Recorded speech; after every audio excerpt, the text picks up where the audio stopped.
இதான் நம்மளுடைய வயல் பாருங்கள். நம்ம 5 ஏக்கரில் வந்து விவசாயம் பண்ணுறோம். அந்த 5 ஏக்கர் விவசாயத்தில் ஒரு பகுதி ஒரு 4 சென்ட்டு சொல்லுவாங்க, 4 குழின்னு சொல்லுவாங்க. அந்த 4 குழி அளவில் மிளகாய் பயிர் வச்சுருக்கோம். ஹாய், எல்லாருக்கும் காலை வணக்கம். இந்த மிளகாய் பயிர் வச்சுருக்கோம். இந்த மிளகாய் பயிரில் ஊடு பயிராக நம்ம என்னென்ன வச்சுருக்கோம் தெரியுங்களா? வாங்க பார்க்கலாம்.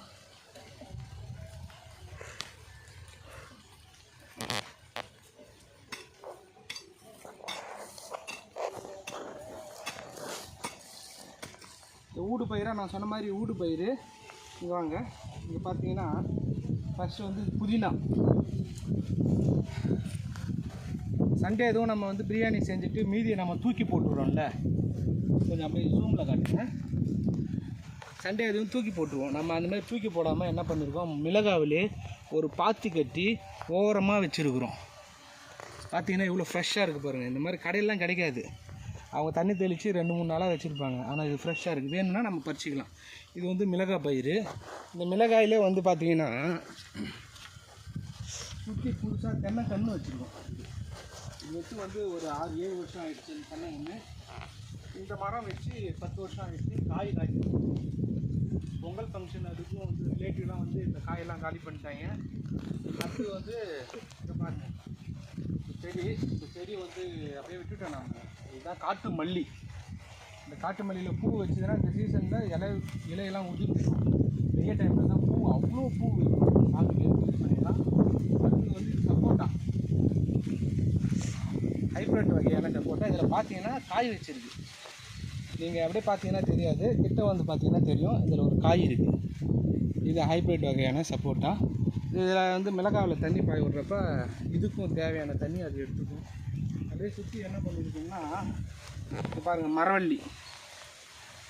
இது ரோஸ் மரவள்ளி. அவ்வளோ அருமையாக இருக்கும், சாப்பிட்றதுக்கு அவ்வளோ டேஸ்ட்டாக இருக்கும். ரோஸ் மரவள்ளி பாருங்கள். இதில் தான் நம்ம வணங்குற பெருமாள் எங்கள் குலதெய்வம் அங்காளம்மன் நடுவில் இருக்காங்க. இந்த தோட்டத்துடைய நடுவில் வச்சுருக்கோம். இது மாமரம். இந்த மாமரத்தில் இப்போ பூ வச்சுருக்கு. அடுத்தது பார்த்தீங்க அப்படின்னா வீட்டுக்கு தேவையான கத்திரிக்காய் போட்டுருக்கோம். வீட்டுக்கு தேவையான கத்திரிக்காவை நம்ம இதில் ஊட்டு பயிராக பண்ணியிருக்கிறோம். பாருங்கள் அவ்வளோ அருமையாக இருக்குது. கத்திரி பார்த்தீங்கன்னா உங்களுக்கு தெரியும். அப்படியே ஜூம் பண்ணி காட்டிங்கன்னா தெரியும். அது வந்து இந்த மரத்தை பற்றி நம்ம சொல்லணும். இதுதான் மகோகனி. இந்த மகோகனி வந்து பார்த்திங்கன்னா அடி 4000 போயிட்டு இருக்குது. இப்போதைக்கு அடி 4000 போயிட்டு இருக்குது. ஓரமாக வச்சுருக்கோம். இது வந்து மகோகனி. இது வச்சு கரெக்டாக வந்து 4 வருஷம்தான் ஆகுது. 4 வருஷத்தில் நம்ம சரியாக பராமரிப்பு இல்லை. பராமரிப்பு பண்ணி வந்து இன்றைக்கி நல்ல மரமாக இருந்திருக்கும். பக்கத்துலேயே வந்து தேக்கங்கன்று, தேக்க மரம் இருக்குது. இந்தாண்டி இதுவும் தேக்க மரம் தான். அடுத்தது இது பாருங்கள். இந்த பூ என்ன பூ தெரியுமா? கனகாம்பரம். வீட்டுக்கு தேவையான கனகாம்பரம் எடுத்துக்கலாம். அது நல்ல வாய்ப்பு இருக்குது. வீட்டில் வச்ச கன்று இதெல்லாம் மகோகனி இருக்குது. இதை பாருங்கள், தூது இலை. இந்த தூது இலை எவ்வளோ பெரிய ஒரு மூலிகை தெரியுங்களா? நிறைய பேருக்கு தெரியாது, வெட்டி தூக்கி போட்டுருவாங்க. இது தூது இலை. இதுவும் ஓரமாக அப்படியே வச்சுருக்கணும். சளி இன்னும் நிறைய வியாதிகளுக்கு வந்து இது ஒரு மிகப்பெரிய மருத்துவ குணம் உள்ள ஒரு மருந்து. இது நம்ம யூஸ் பண்ணிக்கலாம்.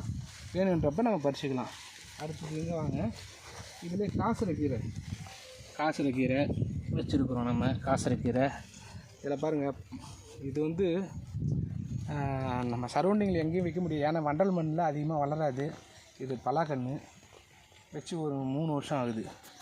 3 வருஷம். அது இந்த மண்ணில் வந்து பொறுமையாக தான் வளரும். வளர்ந்துச்சு அப்படின்னு அவ்வளோ காய் வைக்கும். இதில் வந்து இது பாரிஜாதம், ஹைப்ரிட் பாரிஜாதம் வச்சுருக்கோம். இப்போ வச்சுருக்கோம் ஒரு 2-3 மாதம் தான் ஆகும். அதே மாதிரி இது வந்து பார்த்திங்கன்னா புதினா. இது வந்து கொத்தமல்லி. வீட்டில் யூஸ் பண்ணிவிட்டு இறந்து வச்சுருக்கோம். நல்லா விளைஞ்சிட்டு இருக்குது. இதுங்க பாருங்கள், சாமிக்கு வைக்கிறது சாமந்திப்பூ. அவ்வளோ வாசமாக இருக்கும் இந்த சாமந்திப்பூ. மேலே சாம்பல் போட்டிருக்கோம். ஏன்னா பூச்சி வராமல் இருக்கிறதுக்கோசம் சாம்பல் போட்டிருக்கோம். வீட்டுக்கு தேவையான பூ இங்கே நம்ம பறிச்சிக்கலாம். ஏன்னா கிலோ வந்து திடீர்னு 1000 ரூபா சொல்கிறாங்க, 500 ரூபா சொல்கிறாங்க. வீட்டுக்கு தேவையான சாமந்தி இது எடுத்துக்கலாம். இதை பற்றி சொல்லணும்னா அங்கே பாருங்கள், இது என்ன பழம் தெரியுங்களா? வாழையிலே வந்து செவ்வாழை. இது மருத்துவ குணமுள்ள ஒரு வாழை. இது நாங்கள் திருநெல்வேலிக்கு கருப்புசாமி கோயிலுக்கு போகிறப்ப அங்கேருந்து வாங்கிட்டு வந்தது. காயெல்லாம் வச்சுருக்கு. இப்போ இந்த சீசன் அங்கெல்லாம் பெரிய பெரிய மரமாக இருக்குது. நான் சொல்கிறேன் பாருங்க. என்ன வாழை? நாளிப்பூ வாழை. நாளிப்பூ வாழை. இது பாருங்கள், நீங்கள் எலுமிச்சையில் சின்ன சைஸ் பார்த்துருப்பீங்க. ஆனால் இந்த எலுமிச்சை வந்து பார்த்திங்கன்னா பெருசாக இருக்கும். பெரிய சைஸ் எலுமிச்சை. அதே மாதிரி இது சாத்துக்குடியும் இருக்குது. சாத்துக்குடி பெரிய சைஸ் எலுமிச்சை ரெண்டும் வச்சுருக்கோம். இது காக்கட்டான் மல்லி. காக்கட்டான் மல்லி பாருங்கள், பார்த்தாலே அரும்புலாம் எவ்வளோ அரும்பு வச்சுருக்கு பாருங்கள். இது நம்ம பாதுகாப்பு தான் இருக்குது. பூச்சி இல்லாமல் பாதுகாப்புனா வீட்டுக்கு தேவையானது அனைத்துமே நம்ம இங்கே எடுத்துக்கலாம். வேறு எங்கேயும் போக தேவையில்ல.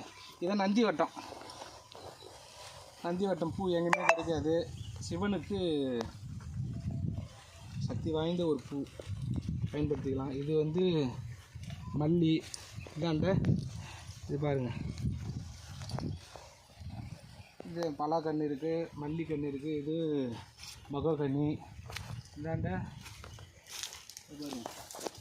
சீதாப்பழி மரம். பார்க்குறதுக்கு கன்று சின்னதாக இருக்குதுன்னு பார்க்காதீங்க. இதில் 20 பழம் வச்சுருக்கு. சரிங்களா? 20 பழம் வச்சுருக்கு. நான் கிளையெல்லாம் உடச்சி விட்டுட்டேன். அதனால தான் இன்னும் பூ வைக்கலை. பூ வச்சுருக்கோம். நான் கிளையெல்லாம் உடச்சி விட்டு வச்சுருக்கேன். ஃப்ரெஷ்ஷாக வரும்பொழுது இன்னும் நிறைய. இதை பாருங்க, இப்போ தான் என் பையன் எங்கே போய் உட்காந்துட்டான் பாருங்க.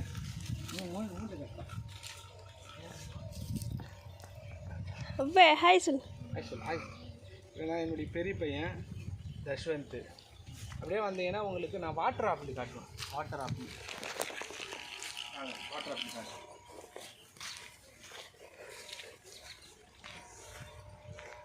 தென்னங்கன்று மட்டும் தென்னங்கண்ணே ஒரு 20-30 கன்றுக்கு மேலே வைக்கணும்னு ஆசை. 20 கன்று வச்சுட்டேன். 12 கன்று பதிவு போட்டுருக்கேன். பதிவு போட்டுருக்கேன். வெளியிலேருந்து வாங்கின்னு வந்தெல்லாம் வேஸ்ட்டு. அது வந்து ஹைப்ரிட்னு சொல்லுவாங்க. அவ்வளோ யூஸ் கிடையாது. நம்மளே வளர்த்து அதை நட்டு பொறுமையாக காய்க்கட்டும். அதுதான் நம்ம உடம்புக்கு ஏற்ற மாதிரி நல்லாயிருக்கும். இல்லைன்னா வச்சுக்கோங்க, ஹைப்ரிட்னா ஸ்பீடாக வளர்ந்து ஸ்பீடாக போக வேண்டியது தான். அதனால் வந்து நம்மளே வளர்த்துக்குவோம். இதை பாருங்கள், இந்த கன்று இதுதான் வந்து பார்த்திங்கன்னா பக்கத்தில் இது ஏரி வாய்க்கா. எனி டைம் தண்ணி இருந்துகிட்டே இருக்கும். தண்ணி இல்லாத பூமி கிடையாது. தண்ணி இருந்துகிட்டே இருக்கும். பாருங்க, இதுதான் வந்து உழுக்காதீங்க வாட்டர் ஆப்பிள். எதுக்குன்னா sugar, BP, blood pressure. So இதுக்கெல்லாம் வந்து மிகப்பெரிய ஒரு மருத்துவ குணம் உள்ளது வாட்டர் ஆப்பிள். சரியா? சுகரை வந்து அப்படியே 0 லெவலுக்கு கொண்டு வந்துடும் இந்த சுகரை. அதே பக்கத்துலேயே பார்த்தீங்கன்னா இது என்னடா அப்படின்னு பார்த்தீங்கன்னா இதுதான் செவ்வாழை. இந்த செவ்வாழை வந்து நம்ம மண்ணுக்கு இப்போ தான் புதுசாக வச்சதால் நீங்கள் பார்த்தீங்கன்னா ஒரு 100 கொலை வச்சுருக்குன்னு பார்க்காதீங்க. 2 சீப்பு தான் வச்சுருக்கு. அது ரொம்ப நல்லா டேஸ்ட்டாக இருக்கும். ஹைப்ரிட் கிடையாது. சரிங்களா? இது வந்து பார்த்திங்கன்னா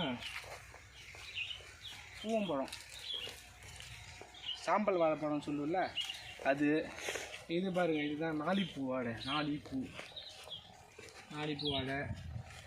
இதெல்லாம் காயெல்லாம் பறித்து நாங்கள் பழம் வச்சுலாம் சாப்பிட்டுட்டோம். செம்ம டேஸ்ட்டாக இருக்கும். ஸோ இந்த மாதிரி ஊடு பயிராக வைங்க. இதெல்லாம் ஃபுல்லாக கரும்பு. 5 ஏக்கருக்கு ஃபுல்லாக கரும்பு தான் வச்சுருக்கோம். இதில் ஊடு பயிராக இந்த வாய்க்கால் ஓரம் பார்த்தீங்கன்னா உங்களுக்கே தெரியும். வாய்க்கால் ஓரம் ஃபுல்லாக ஊடு பயிராக வந்து நம்ம நிறைய வச்சுருக்கோம். இன்னும் நிறைய வைக்கணும். ஸோ அந்த மாதிரி நீங்களும் ஏதாச்சும் இருந்துச்சுன்னா வீட்டுக்கு தேவையான பெனிஃபிட்டான பொருளை நீங்களே வச்சுக்கோங்க. வெளியில் அதிகமாக வாங்கிட்டே இருந்தோன்னா வச்சுங்களேன் கட்டுப்படி ஆகாது. நம்ம வாங்குகிற சம்பளத்துக்கெல்லாம் கட்டுப்படி ஆகாது. ஸோ நீங்களும் வந்து விவசாயத்தை கொஞ்சம் வளர்க்க பாருங்கள். நன்றி.